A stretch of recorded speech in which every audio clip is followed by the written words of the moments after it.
사회를 만듭니다. 안녕하세요. 서연이 엄마 최윤영입니다. 그리고 제 옆에는요. 정말 이분만 나오면 제가 이렇게 마음이 포근하고 또 아주 든든해요. 목요일의 엄마 이혜정 씨 나오셨습니다. 네, 안녕하세요. 이혜정입니다. 네. 안녕하셨어요? 네. 제가 문제 행동을 한 달 정도 진행하고 보니까요. 정말 아이가 행복하려면 엄마가 행복해하고 또 엄마가 에너지가 넘쳐야 된다 이런 생각을 참 많이 했어요. 그러니까요. 엄마가 건강해야 또 가정도 건강하더라고요. 네. 근데 그게 참 희한한 게 엄마가 그렇게 가정 중심에 있는 걸 보면 네. 그 엄마가 그렇게 이제 힘이 강한 것 같지만 그 엄마가 행복하려면 아빠가 엄마를 행복하게 해줘야잖아요. 맞아요. 그러니까 아빠가 엄마만 행복하게 해주면 온 집이 잘 돌아가는 거를 네. 아빠들은 왜 그걸 모르는가 몰라요. 그러니까요. 그죠? 그렇게 얘기를 해줘도 모르는 거 보면 아빠들은 참 단순한가 봐요. 그죠? 오늘 이 방송을 통해서 네. 아빠들이 또 그걸 좀 절실히 느끼셨으면 그러니까. 좋겠다는 생각도 그러니까요. 하게 되는 네. 게 네. 그 아이들은 부모의 등을 보면서 자란다는 말이 있잖아요. 엄마 아빠가 느끼는 대로, 엄마 아빠가 생각하는 대로 느끼고 생각하면서 자라는 우리 아이들 더 건강하게 자랄 수 있도록 우리가 또 어떻게 살아가야 하는지, 그러니까 아이 문제만 해결하려고 보니까 그 뒤에는 부부 문제가 있었고 가정 문제가 있더라고요. 그래서 목요일마다 이제는 부부 문제 그리고 가족 문제까지도 함께 해결해보는 시간을 마련하려고 합니다. 가족 문제 상담소라고 부를 수도 있을 것 같은데요. 아이들 문제 행동뿐만 아니라 부부 문제로 또 가족 간의 문제가 있어서 고민이신 분들도 저희 그 부모 한번 문을 두드려 보시고 함께 해결책을 찾아보시면 좋겠다 이런 생각 듭니다. 오랜만에 이분 모셨습니다. 부모의 부부 문제 전문가 김숙기 원장님 나오셨습니다. 안녕하세요. 안녕하세요. 네. 해도 너무 반가워요. 네, 오랜만에 왔죠? 그러니까요. 오늘 방송 내용은요, 부모에 직접 글을 올려주신 한 어머니의 사연입니다. 저도 그렇지만 아마 공감하시는 분들 참 많으실 거예요. 먼저 화면으로 만나보시죠.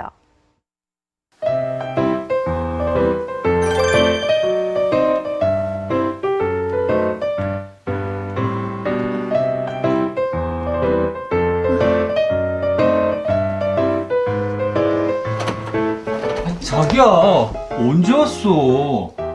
아니, 몸도 힘든데 걸레질은 왜 해? 아, 오빠 공부하는데 방 지저분하면 집중이 안 되잖아.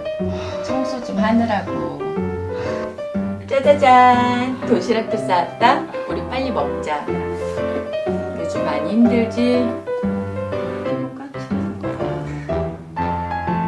아니야.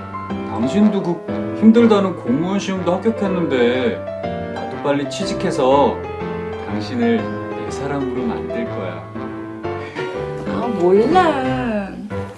하긴 우리 둘이 벌면 금방 자리 잡을 수 있을 거야. 그치? 그럼 우리 일도 사랑도 성공한 그런 부부가 되자. 오케이? 자기야, 사랑해. 언제나 헌신적이고 배려심 많은 사람.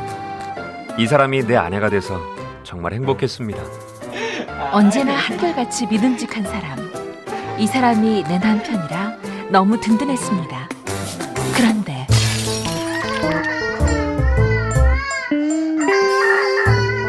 여보세요.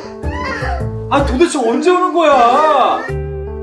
내가 요즘 바쁘다고 얘기했잖아. 또 야근이야? 아니, 도대체 그 팀은 당신밖에 없어? 맨날 당신만 야근이야. 왜 이래? 회사 한 번도 안 다녀본 사람처럼. 일이 많으면 늦을 수도 있지. 승진 심사가 코앞인데 왜 저런 못해줘만가. 당신만 바빠? 난 사생활 없냐? 안 하고 동창 모임이란 말이야. 일이 중요해, 모임이 중요해. 모임이 중요해, 애가 중요해. 비교할 걸 비교해야지. 당장 끊어.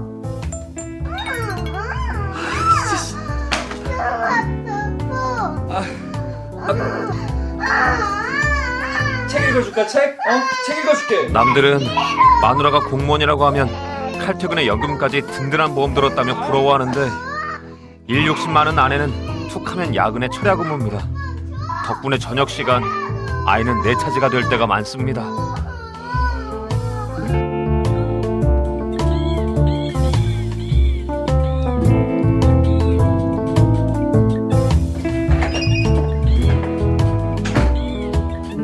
이쁜 딸, 엄마 왔어요. 우리 som이 뭐 하고 있나?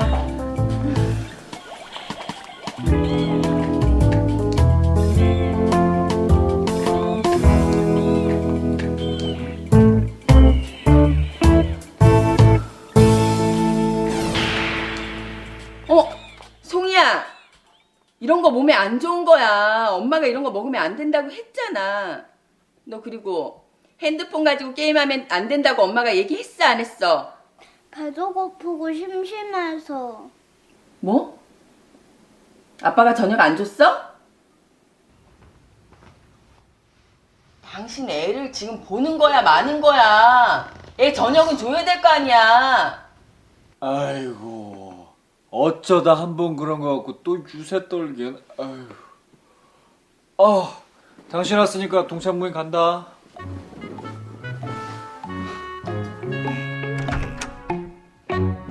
영원히 내 편일 것만 같은 남편은 언젠가부터 남보다 못한 남의 편이 돼버렸습니다. 내 일을 지지하고 도와주기는커녕 은근히 무시하는 모습을 보면서 실망감도 점점 커졌습니다.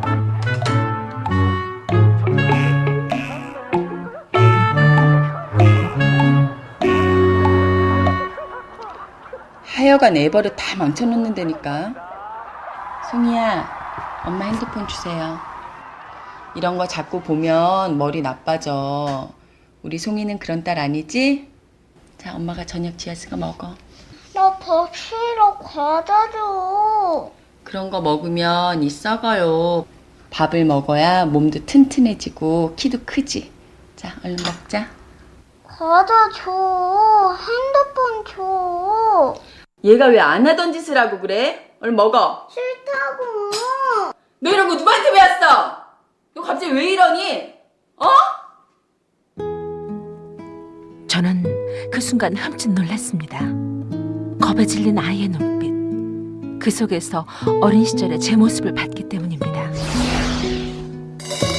안 그래도 했는데 왜 너까지 아프고 난리야. 나의 엄마는 본인 스스로가 행복하지 않은 세상에서 제일 무섭고 차가운 엄마였습니다. 그런 엄마를 보면서 나는 꼭 정말 좋은 엄마가 되리라 다짐하고 또 다짐했었습니다. 미안해, 송이야. 엄마가 너무 미안해. 이렇게 소중한 너에게 손찌검을 하다니. 엄마가 잠시 이성을 잃었었나 봐. 미안해, 내 딸.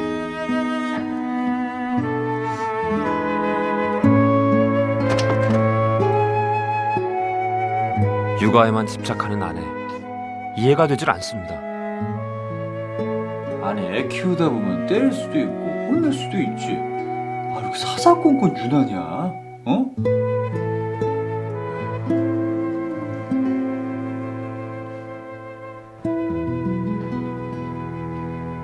자기가 뭘 안다 그래?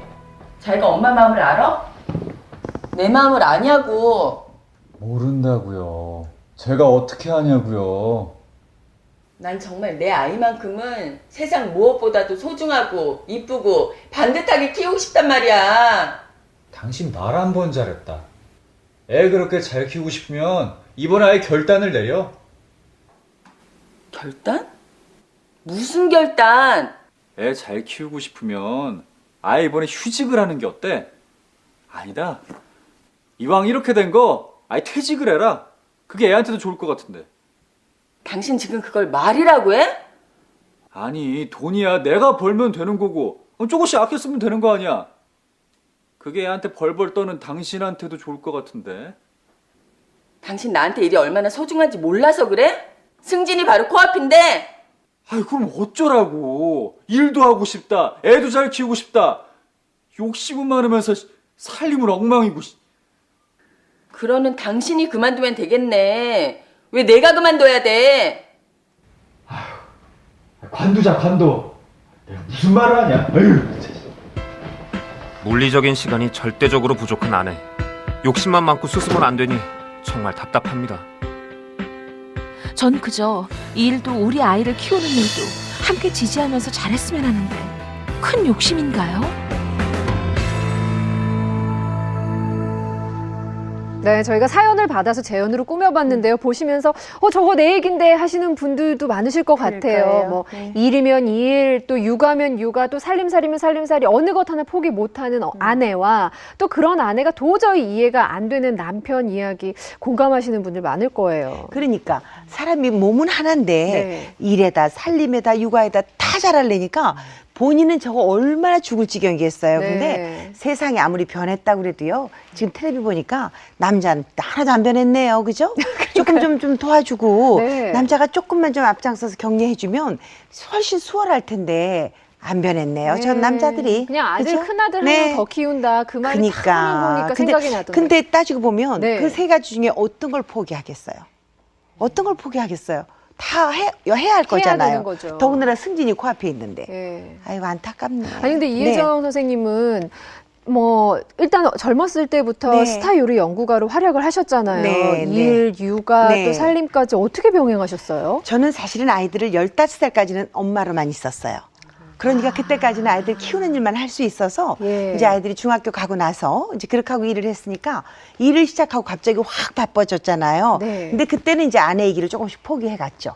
그리고 엄마하고 도시락 싸다 주고 하는 일은 뭐 아주 잘했지만 네. 아내는 조금 소홀했어요. 네. 와이셔츠도 이틀 입히고 뭐 그래야지 어떡해요. 네, 조금 구겨져도 그냥 그럼요. 대충 쑤셔놓고 네. 입어 이렇게 대신 되는 돈 거. 벌어줬으니까. 맞아요. 네. 아 근데 김숙경 원장님께서 이제 저 부부를 만나시고 상담도 진행을 하셨는데 만나보시니까 만나셨구나. 어땠어요? 네.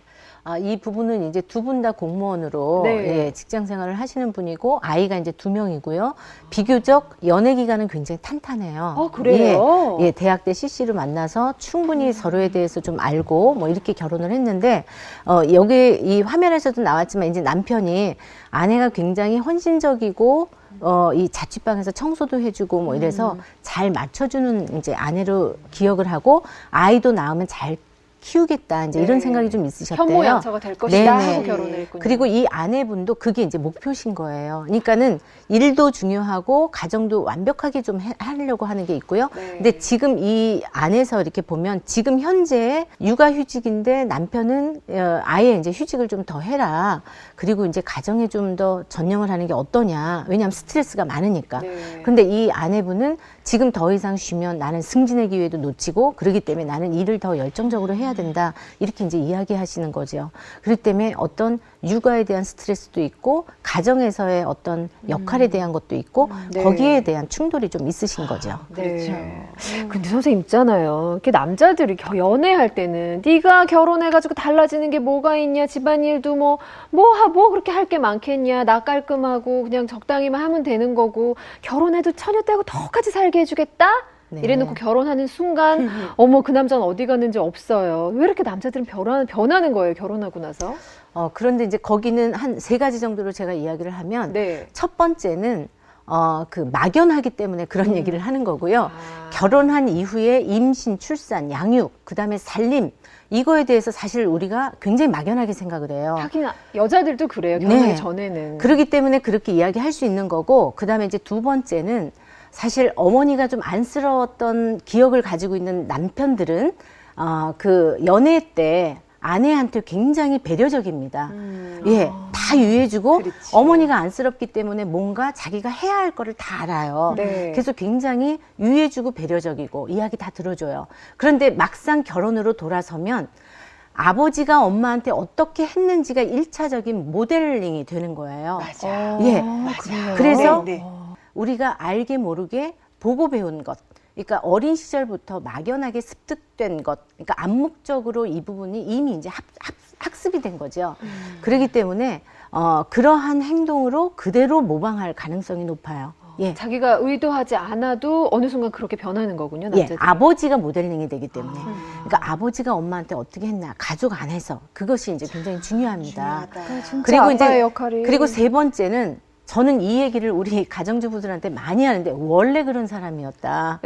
네. 원래 그런 사람인데 자기가 콩깍지가 좀 씌었어. 여자 눈에. 네, 그러니까 이제 연애 뒤에서 과정에 끄떡끄떡하세요, 지금 어머님. 연애 때 막연하게 이렇게 환상을 갖고 있어요. 좋게 해석을 하는 거예요. 그런데 연애 때에도 약간의 그런 조짐들이 조금씩 있거든요. 네. 그런데도 불구하고 결혼하면 이렇게 할 거야. 그리고 굉장히 좋게 해석하기 때문에 놓치고 가는 경우도 있어요. 네. 연애 시절에는 막 박력 있고 막 이렇게 남자답고 이런 게 그렇게 좋아 보였는데 결혼하니까 이거 완전 가부장적이고 권위적이고 이렇게 그러니까 여자가 느끼는 게 그렇게 달라지는 거군요. 그렇죠. 그렇죠. 장점으로 같은 보였던 사람이에요. 게. 어떻게 보면. 그걸 요새 말로 필이 통했다라고 하면서 그걸 콩깍지가 씌워서 집활동 찍는 거죠. 그죠? 근데 저는 네. 또 어떻게 역으로 생각하면 남편 입장에서 보면 연희집 아내처럼 그저 그냥 남편 벌어다 주는 걸로 편안하게 아이나 좀 키우고 자기 몸도 좀 덜 볶고 그냥 편안하게 살면 될 텐데 왜 내 아내는 저렇게 일에다가 힘들게 아이까지 직장까지 저렇게 욕심을 내고 사나. 남편은 남편들이 좀 답답해할 것 같아요. 네. 좀. 근데 이제 이 부부를 제가 상담하면서 조금 지원군이 있었으면 좋겠다고 이제 생각이 들었어요. 왜냐하면 이제 아내분도 열심히 이제 지금 두 가지를 양립을 이제 성공적으로 하고 싶은 거잖아요. 일과 가정을. 근데 이 남편분도 지금 화면에서는 구체적으로 안 나왔지만 갈등의 시작이 뭐냐면 아내는 야근이 좀 많고 네. 남편은 야근이 없는 그 부서에 있대요. 그러다 보니까 오히려 아이를 그 육아방, 그 어린이집에 왔다 갔다 이 픽업을 이제 남편이 하게 되는 거죠. 그러면서 그 과외 시간에, 그러니까는 이 업무 시간 이외에 어떤 모임이라든지 회식이라든지 이런 건 남편이 자꾸 빠지게 되는 거고요. 그렇군요. 예, 그러다 보니까 자기의 어떤 사회적인 어떤 활동의 제약을 자꾸 받으니까 네. 이제 그 부분에 대한 거 조금 왜 이렇게 그 너희 부서는 왜 이렇게 야근이 많냐, 너가 다 일을 하냐, 이제 이렇게 이야기가 나오면서 이제 갈등이 시작이 됐어요. 그러면 이제 두 분의 이야기를 들으면 참 그 안타까워요. 남편은 남편대로, 아내는 아내대로. 그래서 여기에 이제 지원군이 좀 있었으면 했어요. 근데 이 지원군이라고 하면 우리가 이제 흔히 친정 어머님이 좀 지원군이 될 수 있잖아요. 그렇죠? 그렇죠. 그런데 이 아내분은 친정 엄마에 대한 상처가 또 굉장히 깊으신 분이세요. 예. 그래서 친정 엄마한테 어린 시절에 이 체벌, 그리고 굉장히 친정 엄마가 엄격하고 통제가 많은 어머님이셨기 때문에 네. 엄마에 대해서 굉장히 무섭고 겁나고 두려운 존재로 알고 계셔요. 그래서 어린 시절을 떠올리려고 했더니 이 아내분이 아주 어린 시절에 그 부모님한테 체벌, 그러니까는 이렇게 뭔가 이렇게 많이 맞았던 기억들을 네. 떠올리시면서 이 초등학교 들어가기 전인데도 이 겨울에 이제 기침이 나와가지고 콜록콜록 기침을 하면 엄마가 짜증을 내고 때리셨대요. 그래서 이 기침 나오는 거를 막아야 되기 때문에 베개에다 대고 콜록콜록 하면서 자기가 서럽게 울었던 기억들을 가지고 있어요. 세상에. 그러니까 이제 그 마음 안에 상처가 큰 거죠. 그러니까 이런 분들은 엄마처럼 내가 하면 안 되겠다. 좋은 엄마가 되어야 되겠다라고 하는 것을 굉장히 많이 가지고 계세요. 그것도 일종의 강박관념이죠. 네. 사실은. 그러다 보니까 아내분이 어떻게 보면 더 심하게 그렇죠. 그렇게 이제 느끼실 수 있는 거죠. 네. 아, 근데 그러면 저 엄마는 정말로 너무 힘들겠다 싶은 네. 게 보통 딸들은 엄마의 모습을 그대로 담게 마련이거든요. 노력을 하건 안 하건 간에. 근데 그거를 누르고, 아닌 모습으로 하려고 하니까 에너지는 2배로 더 들고, 그러니까 더 힘들겠어요. 우리가 엄마의 모습대로 내가 어느 사이에 내가 아이한테 하는 소리가 보니까 엄마한테 들었던 소리를 내가 하게 되고 너도 딸 키워서 너 같은 딸 낳아서 살아봐, 뭐 이런 아니 거. 제가 우리 네. 엄마가 맨날 저를 야단칠 때는 저희 엄마는 경상도 분인데요. 네. 야야 내 좀 보자 이러셔요. 네. 근데 제가 어느 날부터 우리 아이들을 야단칠 때 너 이리 좀 와봐. 이렇게 하더라니까. 그러니까 이게 똑같이. 액센트만 틀릴 뿐이지 저는 우리 엄마 그 말이 너무 싫고 두려웠어요. 근데 제가 아이들한테 그렇게 위협하고 있더라니까요. 네. 그러니까 엄마처럼. 예, 그래서 네. 이제 딸들은 엄마 팔자를 담는다고 하고 네. 또 시집살이를 호되게 당하신 시어머님이 맞아.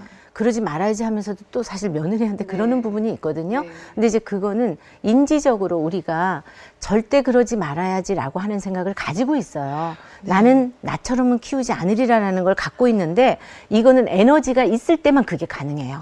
그러니까 의지와 에너지가 있을 때만 가능하고 거기에 대한 상처를 본인이 인식했을 때 의지를 가지기 때문에 나아질 확률은 높지요. 그런데 여기에 이제 그 한계점은 뭐냐면 절대 그러지 말아야지라고 에너지가 들어가는데 여기에 지지받고 이해받고 뭔가 주변에서 내가 좀 여유로웠을 때 그 에너지가 생성이 돼서 그렇게 할 수 있는 거거든요.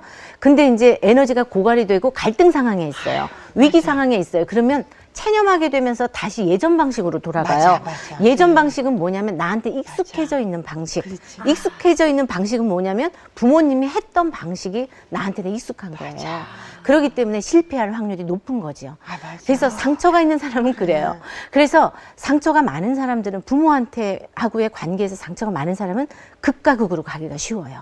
아주 정말 절대 그러지 말아야지 하고 이를 악물고 안 하거나 네. 아니면 다시 제자리로 가서 이렇게 하거나 그래서 중간 과정이 없어요. 이렇게 조절 능력이 좀 없다고 볼 수도 있어요.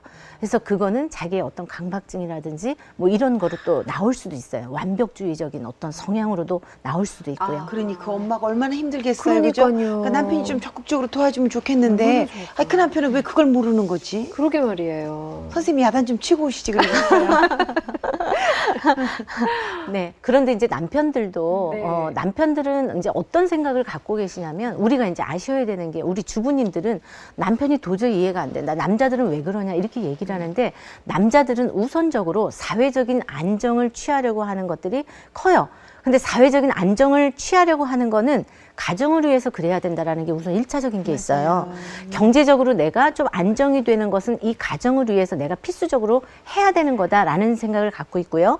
그리고 두 번째는 어느 정도 역할 분담이 되어 있다고 생각을 하는 거예요. 남편들이. 그렇지, 난 돈 네. 벌어오고. 그렇죠. 그래서 밖의 일. 육아는 안 해. 네네. 네, 아내가 그러니까 하고. 밖의 일은 내가 하고 그다음에 큰 일은 내가 관여를 하는데 집안일, 소소한 일은 아내가 중심으로 해야 된다라고 하는 이분법적인 사고방식을 이미 가지고 있어요. 네. 이거는 부모님한테 그렇게 배웠고요. 사회적으로 이미 이 역할 구도가 그렇게 나눠져 있다라는 생각을 가지고 있는 거예요. 그러니까 암묵적으로 이 부분을 허용하고 있다라고 하는 거를 가지고 있기 때문에 남편들이 그런 생각을 하기가 쉽고요.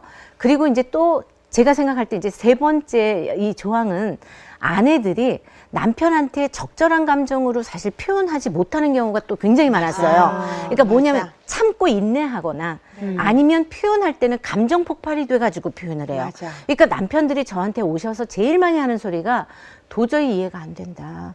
이게 그렇게 화가 날 문제냐. 그러니까 좀 조근조근 얘기하는 이 과정들을 좀 못 맞추는 거예요. 네. 그래서 이거는 어떻게 보면 아내들이 좀 지혜롭게 남편을 끌어당기는 것도 어떻게 보면 좀 필요할 수도 있겠다라는 생각을 제가 또 하거든요.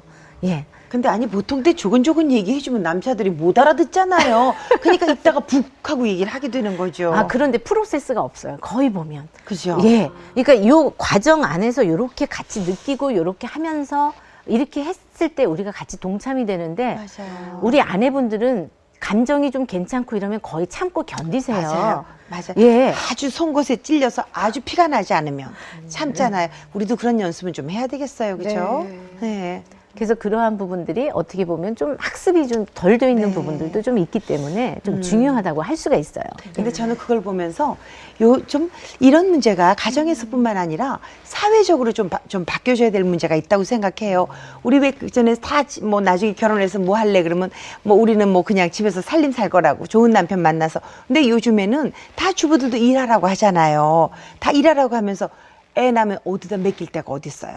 다 요즘 다 핵가족이니까 일을 해야 되는데 애 맡길 데도 없고 정말 이런 게 어렵잖아요. 그러니까 정말 국가에서 복지 예산을 좀 더 늘려서 애도 좀 봐주고 이런 정책을 좀 더 확실히 하게 했으면 좋겠어요. 선생님 제 말이 그 말이에요. 그죠, 그죠? 그리고 양육의 질도 좀 맞아요. 국가에서 관리를 해줬으면 맞아요. 좋겠어요. 예, 정말. 요즘 그 사회활동하는 여자들도 얼마나 많아요. 네, 그렇죠. 그거는 이제 앞으로 우리가 전부 다 이제 이 전 국민이 네. 노력을 해서 이 육아라든지 일과 가정을 같이 맞아요. 양립할 수 있도록 맞아요. 이거는 뭐 국가적으로 이제 그렇게 방향으로 나아가야 되겠죠. 그럼요. 더 많이 이제 목소리를 우리가 내서 그러니까. 그렇게 정말 여성이 일도 하면서 즐겁게 행복할 수 있는 그러니까요. 그런 사회로 이제 가야 되죠. 아니 정말 이 살림 살다 나와 보니까 일하는 여성들의 이 어려움이라는 건 이루 말을 못 하겠더라고요. 정말 그 중에 제일 어려운 게 아이 맡길 때가 마땅치 않아서. 그래서 참 지금 어렵더라고요. 맞벌이 가정 중에 이 경제 인구의 한 40%라고 해요. 이제 맞벌이 맞벌이 부부가요? 가정이 아, 예. 더 되지 얼마나 않아요? 많아요. 한 집 걸로 맞벌인 것 네네. 같아요. 그래서 이제 절반 40, 가까이. 예, 절반 가까이라고 보시면 네. 돼요. 네. 그런데 이 맞벌이 가정의 어떤 유형들을 보면 우선은 생계 유지형 맞벌이 가정이 있고요. 그렇죠. 생계 유지라고 하는 거는 이제 특징들을 좀 살펴보면 네. 이제 여성 가정일 때 그리고 요즘처럼 어떤 경제적인 상황이 이제 지금 사실 잘 안 좋잖아요. 그렇죠. 그러니까 이제 남편이 실직이다, 퇴직이다. 그래서 이제 경제적으로 뭔가 내가 생계를 좀 부양해야 된다라고 했을 때 이렇게 생계 유지형 맞벌이인데 이 가정에 이제 어떤 갈등 상황들을 제가 이제 좀 보면 좀 여성들이 이제 좀 그 불만적인 요인들이 좀 많아요. 왜냐하면 원망이 좀 클 수 있어요. 뭔가 그리고 이분들은 내가 나오지 않아야 되는데 결국은 남편이 이렇게 어려워서 내가 나온다라고 하기 때문에 원망 있죠. 네, 네. 그렇기 때문에 굉장히 좀 불행감을 좀 느끼면서 일을 좀 하시고 네, 그래서 꿈이 뭐냐면 경제 상황이 좋아지면 나는 다시 일을 안 할 거다라고 또 이렇게 얘기하시는 분들도 계세요. 네. 그러니까 이분들은 전업주부를 굉장히 부러워하세요. 예. 저 여자는 무슨 팔자가 좋아서 저렇게 벌어먹고 남편이 다 벌어다 주는 거 야금야금 맞아요. 네. 받으면서 하나. 이제 이런 경우가 있고요. 그 다음에 그 남편을 지지해주는 내조용 맞벌이 가정이 있어요.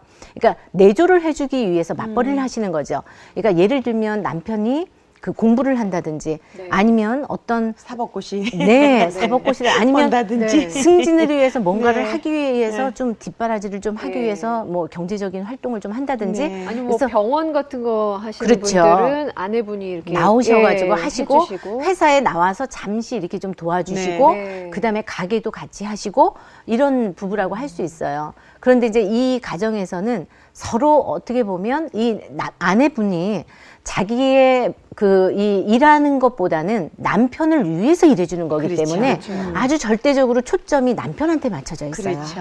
네. 그렇기 때문에 남편이 여기에 대해서 잘 원하는 대로 가지 않았을 때 어떤 갈등 상황이 올 수 있는 거죠. 예. 그리고 우리가 이제 참 바람직하다고 할 수 있는 자아실현하는 맞벌이 가정이 있어요. 네. 자, 이 가정에서의 그 아내들의 어떤 특징들은 뭐냐면 내가 좋아서 일을 하는 거기 때문에 사실은 돈보다는 이 업무에 대한 만족도가 굉장히 중요합니다. 그래서 업무에 대한 만족도를 가지고 자기가 행복하다 뭐 이렇게 느끼기 때문에 근데 이 가정에서의 어떤 그 갈등 상황을 보면 좀 아내가 자기중심적으로 이렇게 가고 네. 그다음에 자기가 좋아서 일을 하는 거기 때문에 좀 당당할 수 있어요. 네. 그게 이제 이 가정 안에서 꼭 거쳐야 되는 어떤 협의 과정이 있는데 아이들이나 남편의 어떤 지지를 받으면서 같이 타협점을 좀 찾아 나가는 것이 여기에 꼭 해당이 되어야지 같이 건강하게 네. 같이 갈 수 있다라는 맞아요. 거죠. 어떻게 보면 수평적으로 양성평등적으로 갈 수 있는 우리가 이제 맞벌이의 그 방향이라고 할 수 있어요. 네. 예. 이렇게 맞벌이를 하는 부부들 간의 그 다툼 굉장히 잦은데요. 이럴 경우에 아내는 그런 스트레스들을 어떻게 좀 해소를 해나가야 될까요? 지금 이제 여기 화면에 나온 이 아내분도 마찬가지고요. 네. 우선은 자기 자신이 너무나 그 여유가 없어요. 그래서 이 여유를 조금 찾는 것들이 굉장히 중요한데 이 여유가 뭐냐면 가정을 위해서 아이를 위해서라고 하는 거 말고 네. 나를 위해서라고 하는 거를 꼭 질문을 좀 하시고 거기에 대한 답을 좀 찾으시라는 얘기를 네. 정말 제가 드리고 싶거든요. 그러다 보니까 만족감이 우선은 있어야 돼요. 그러니까 내가 내 자신에 대한 만족감이 없으면 여유도 없고 그러면 아이한테 오히려 육아 스트레스가 아이한테 더 악영향을 끼치는 거죠. 네. 왜냐하면 그런 어떤 강박증적으로 내가 아이한테 잘해야 된다. 그리고 이 가정을 위해서 내가 어떻게 해야 한다라고 하는데 그게 스트레스로 오기 때문에 사실 짜증이 나오고 불만적인 요소가 나오기 때문에 오히려 이 관계 안에서 어긋날 확률이 훨씬 더 높습니다. 아니 정말 24시간 아이 옆에 있어주면 애가 천사가 될 줄 알았는데요. 그렇게 하니까 다 본인이 받는 스트레스가 너무 큰 나머지 그 다음부터 애한테 짜증내고 맞아요. 화내고 소리 지르고 엄마 좀 쉬자 이렇게 되더라고요. 오히려 나쁜 영향을 줄 수도 있구나 하는 생각을 네. 했었어요. 그래서 맞벌이 그 아내분들이 아이에 대한 어떤 죄책감이라든지 죄의식이 굉장히 크거든요. 그러면 이거는 초점이 잘못되어진 거예요. 그렇죠. 어떻게 보면. 예. 그러니까 엄마가 행복하고 좀 즐겁고 해야지 여유 있게 아이한테도 좀 너그럽게 뭔가를 할 수가 있는데 네. 무조건 미안하다라는 생각만으로 해서는 또 안 돼요. 안 된다. 그러니까 예. 아이도 그걸 원하지 않아요. 그러니까 엄마가 우선 조금 즐겁고 행복한 거를 꼭 찾아내셔야 된다. 그러게요. 라는 그렇게 거 되면 필요합니다. 이제 아내는 그래 즐겁고 행복한 걸 찾아야 되지만 남편은 또 뭘 해야 돼요? 그러니까 어떻게 해야 되나? 예, 남편들도 네. 남편들은 아까 이제 이혜정 선생님이 말씀하셨다시피 남편이 아내한테 좀 잘하면 아내분은 훨씬 더 여유가 생기죠. 그렇지. 사랑받는다라는 느낌이 있고 그러면 훨씬 뭔가 에너지를 우선은 생성을 좀 시키기 그렇죠. 때문에 그 다음 단계로 갈 수가 있어요. 그래서 이제 저는 남편들한테 제가 밖에 나가서 갈등이 있다라는 남편들한테 제일 많이 물어보는 게 아이가 잘 되기를 바라고 아이를 사랑하시죠? 이러면 다 그렇게 얘기하시죠. 그렇다고. 아이 때문에 내가 이렇게 열심히 일한다고 네. 얘기하세요. 그러면 제가 그 다음 얘기가 그러면 아내한테 잘해주세요. 그게 그대로 아이한테 갑니다. 그러니까 아내의 마음을 얼마나 잘 헤아려 주느냐가 굉장히 중요해요. 여기에 결국은 아까 조금 전에 이 사례자의 아내분도 남편이 내 마음을 조금 더 충분하게 알아주지 않는 거에 대한 불만적인 요소들이 또 의외로 컸어요. 네. 그리고 이 양육 과정에서는 이 남편들이 전적으로 이게 아내의 일이 아니고 함께 해야 된다라고 하는 거에 대한 인식을 좀 가질 필요가 있어요. 그렇기 때문에 이 남편들은 우선은 대화로 아내에 대한 어떤 감정적인 거를 좀 잘 이끌어낼 필요가 있고요. 그리고 가정 안에서도 함께 해야 된다. 이거는 혼자 해서는 절대 이루어지는 게 아니다. 그러한 부분들에 대해서 좀 더 직접적으로 본인이 좀 가사일이라든지 이런 거에 대해서 함께 나누는 과정들이 필요하고, 그 다음에 어떤 필요한 부분에 있어서는 정말 타협점을 꼭 찾아 나가야 되는 거죠. 그러니까 대화의 시간이 필요하겠어요. 그냥 아내가 맥주 좀 이렇게 꺼내놓고요. 시원하게 해놓고 안주 좀 해놓고 여보 우리 얘기 좀 합시다. 일 분담 좀 논의 좀 해봅시다. 이렇게 해갖고 좀 자리를 아내분이 마련을 해야겠어요. 남자가 그런 건 또 잘 안 하잖아요. 얘기 안 해도 괜찮아. 그냥 맥주에 꺼내놓고 용돈 하나 조금 더 내놓고 그냥 용돈 좀 줘. 내가 벌은 거니까 좀 줄 테니까 네. 좀 잔소리 좀 덜 하라고 그러면 덜 하지 않을까요? 그럴 수도 우리 있을 남편은 것 용돈 같아요. 예. 올려주니까 잔소리 좀 덜 하던데. 아니 근데 그 잔소리, 잦은 다툼 이런 게요. 막 커다란 일에서 시작되는 게 그러니까. 아니라 아니 젖은 수건 거기 빨래통에 넣지 말랬잖아. 왜 거기다 넣어가지고 냄새나게 맞아. 만들어 뭐 이런 맞아. 사소한 거에서 시작해요. 네. 아주 사소한 거에서 시작합니다. 그리고 가족 갈등, 특히 부부 갈등이라고 하는 거는 굉장히 사소한 거에서 이제 시작이 되거든요. 네. 근데 이럴 때 좀 네. 해결해 줘야 되는 것들이 있는데 타협점을 찾아 나가는 과정이 굉장히 중요해요. 네. 그런데 목록표를 저는 만들으라고 얘기를 해요. 그러면 아내가 해야 할 일, 남편이 해야 할 일을 조금 정해놓고 가이드라인을 정하는 것들이 굉장히 필요합니다. 방법이네요. 그래서 역할을 아예 좀 큰 역할에 대해서는 좀 분담을 좀 하고 방법이다. 누가 더 잘할 수 있는가에 대해서 목록을 좀 정해놓으면 남편들도 그 부분에 대한 거를 바래요, 사실은. 그러니까 내가 뭘 어떻게 도와줘야 되는지 난 잘 모르겠다. 막연하게. 이렇게 그래서 얘기하시기 뻥 때문에. 서 있기만 할 때도 있어요. 네. 정말 마음이 없어서가 아니라 진짜 선생님 말씀대로 방법을 몰라서. 맞아요. 그러니까 그거는 좀 정해놓고 이렇게 좀 목록을 만들어 놓고 체크를 해나가면 남편들도 내가 해야 된다라는 걸 알고 계세요. 그렇기 때문에 저는 그렇게 하는 게 굉장히 좀 효과적이다. 네. 근데 이제 이럴 때에도 어떻게 보면 이 잘할 수 있는 거와 못하는 무조건 똑같이 나눠야 된다고 생각하시는 분도 계세요. 근데 이거는 아니고 더 잘할 수 있는 거 좀 이제 좀 덜하게 된다라고 하는 거는 네. 더 잘할 수 있는 거로 좀 해서 좀 효과적으로 좀 나눠라라는 얘기를 드리고 싶고요. 그리고 아내분이 여기에서 또 놓치고 가는 게 뭐냐면 집안일이라든지 육아라든지 이런 부분에 있어서 서툴거든요. 맞아요. 남편들이 서툰데 여기에 대해서 막 비난을 하기 시작을 하면 남편들이 이제 손을 놓게 됩니다. 이거는 약간의 지혜로운 방법이 필요해요. 처음부터 잘하는 거 아니에요. 우리 주부들도. 그리고 엄마들도 처음부터 엄마가 되는 게 아니거든요. 서서히 내가 이 아이하고의 유대관계를 통해 가지고 내가 엄마 역할을 하게 되는 건데 남편들도 그 역할을 할 수 있도록 기회를 많이 주시는 것들이 굉장히 필요해요. 그러려면 인내심이 좀 필요합니다. 근데 지금 선생님 말씀 듣고 나니까 고개가 끄덕끄덕 네. 이제 그려지지만 사실은 그게 말처럼 그렇게 쉬운 건 아니에요, 선생님.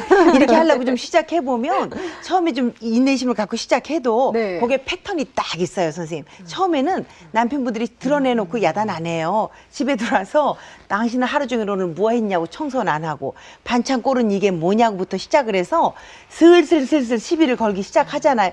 그러다 싸움이 늘 크게 되는 싸움이잖아요. 네. 그러니까 지금 선생님 말씀처럼 우리도 한번 좀 그런 노력을 해볼 필요가 네. 꼭 있긴 할 것 같아요. 그러게 말이에요. 그리고 이제 뭐 전부 다 그러니까 일, 살림, 육아 다 내 몫이다, 아내 몫이다 이렇게 하지 말고 내려놓는 거 이제 오늘부터 이제 아내분들이 좀 실천을 좀 하셔야겠고요. 오늘 사례자 여성분들도 좀 실천을 해야 될 것 같고 내가 다 잘해야 되는데 못 하고 있다 이거 괴로워하는 이것도 이제는 저 아내분이 좀 내려놨으면 좋겠네요. 오늘 사례자분들 네, 같은 그렇죠. 경우. 네. 왜냐하면 이제 과도하게 내가 예민한 부분 때문에 이렇게 스트레스를 받고 있구나라고 하는 것도 생각을 좀 해보셔야 돼요. 그러니까 자기 상처와 자기의 어떤 결핍 때문에 내가 과도하게 이 부분에 대한 어려움을 더 겪고 있다라고 하는 게 그게 이제 걸림돌로 작용이 된다라는 거를 맞아요. 우선 인정을 하시는 것도 굉장히 중요합니다. 네. 그리고 이 육아에 대한 거는 협조자를 좀 구하면서 함께 조금 갖고 죄의식이나 죄책감을 많이 안 가지셔야 돼요. 여기 이 아내분 같은 경우도 아이한테 야단을 한번 쳤을 때 너무 놀라셔가지고 반성문을 쓰신다 그러셨거든요. 자기 자신에 대한 반성문이에요. 아까 그 침대 옆에서 쓰는 게 네, 반성문이었군요. 반성문이에요. 네. 그래서 내가 왜 이렇게 했지 이러고 굉장히 괴로워하세요. 그러다 보니까 이 에너지가 사실은 경직돼서 아이한테 좋은 에너지를 또 가지 못하는 거기 때문에 그러니까 조금 노연하셔도 괜찮지 않을까. 그리고 좀 유연하게 대응하시는 것도 굉장히 중요합니다. 예. 네, 선생님. 오늘 이제 상담 신청해 주신 어머니께 마지막으로 이것만은 꼭 기억하세요. 한마디 해주시면 어떤 말씀 들려주실 건가요? 요즘은 그 육아휴직을 오히려 남편분이 내겠다라는 사람들도 있어요. 네. 예, 그것도 이제 또 바람직한. 예, 그러기 때문에 이제는 우리가 그 어떤 일과 가정, 그 다음에 부부 관계, 그 다음에 육아, 네. 뭐 이런 부분들이 혼자서 할 수 있는 일이 아니고 함께 해야 된다라고 하는 인식을 갖는 게 굉장히 중요하고 그거에 대해서 좀 당당하게 이끌어내는 것들이 필요합니다. 네. 그래서 도와주세요가 아니고 함께 해요예요. 예, 그 개념부터가 이제 좀 바뀌어야 될 것 같아요. 그래서 우리가 행복하더라도 함께 행복한 거지 나만을 위한 행복은 아니거든요. 네. 그래서 조금 더 당당하고 자신감 있고 그러기 위해서는 약간 노연하는 것도 좀 필요합니다. 그래요. 그 혼자 말이에요. 다 끌어안을 필요가 네, 없어요. 그죠? 마음을 좀 넉넉하게 가지시고 맞아요, 맞아요. 오늘 김숙희 네. 원장님 말씀 들으면서 또 많이 위안받으시는 엄마들도 계실 것 같습니다. 앞으로도 이렇게 그 육아 문제 또 부부 문제, 가족 문제를 고민하고 계시는 거 있으면 저희한테 신청을 해주세요. 그럼 저희가 적극적으로 도와드리겠습니다. 그리고 가족이 건강하려면요. 마음뿐만 아니라 몸도 건강해야겠죠. 우리 아이 잘 먹이는 시간 또 마련을 해봤습니다. 하정운의 삐뽀삐뽀 육아 지금부터 시작합니다. 이유식이 아이의 평생 식습관을 좌우한다. 알 듯 모를 듯 애매했던 이유식에 대한 모든 것. 철칙은 없지만 원칙은 있다는 이유식 성공 비법. 그 특급 비밀을 알려드립니다. 하정운의 삐뽀삐뽀 육아 지금 시작합니다.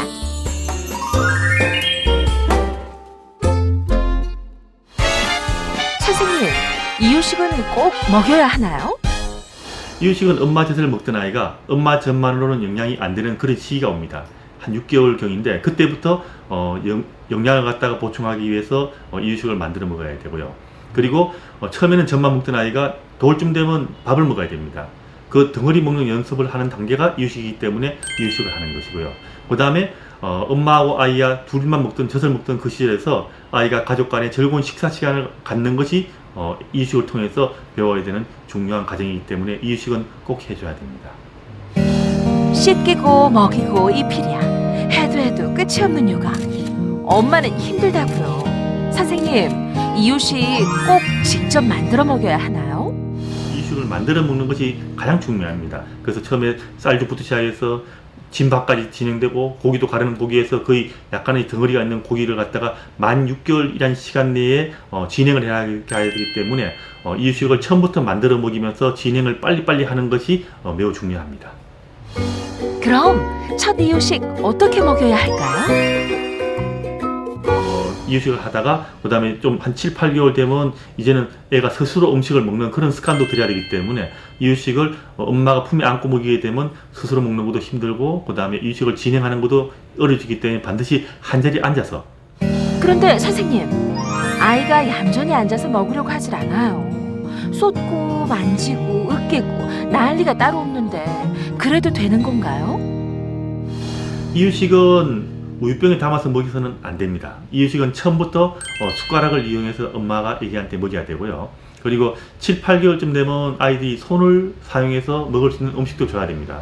그리고 8, 9개월쯤 되면 숟가락을 이용해서 아이들이 음식을 먹는 이유식을 먹게 해줘야 됩니다. 물론 처음에는 잘 안 되지만 이것을 빨리빨리 진행해가지고 한 돌쯤 되면 거의 반 이상의 음식을 아이가 스스로 숟가락이나 손을 이용해서 먹게 가르쳐야 됩니다.